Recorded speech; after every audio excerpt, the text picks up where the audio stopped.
Kaliwa o kanan, saan ka mapapabilang? 100 lang ang tunay. Kay Kristo buhay walang hanggan. Kaliwa, kanan, saan ka mapabilang? Kaliwa'y landas ng maling gawain at kalanggaman sa yaman gahaman.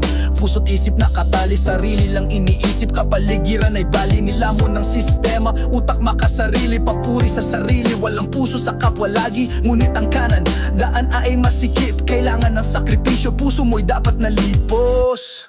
Kaliwa ay madali, hari ng kasinungalingan. Ngunit sa kanan may hirap at tunay na laban. Pagsiko at papuri sa iisang hari. Si Jesucristo lang ang tunay na hari.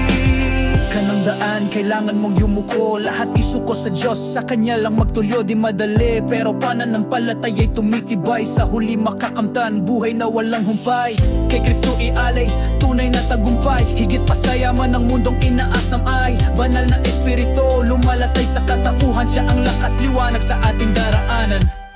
Kaliwa ay madali, hari ng kasinungalingan. Ngunit sa kanan may hirap at tunay na laban. Pagsiko at papuri sa iisang hari. Si Jesucristo lang ang tunay na hari.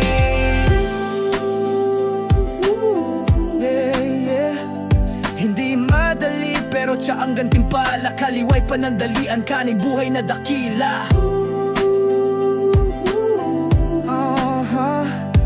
Sa kanan ng Diyos, tunay na kalayaan. Pag-ibig na walang hanggan, yun ang ating kapalaran. Kaliwa ay madali, hari ng kasinungalingan. Ngunit sa kanan may hirap at tunay na laban. Pagsiko at papuri sa iisang hari. Si Jesucristo lang ang tunay na hari.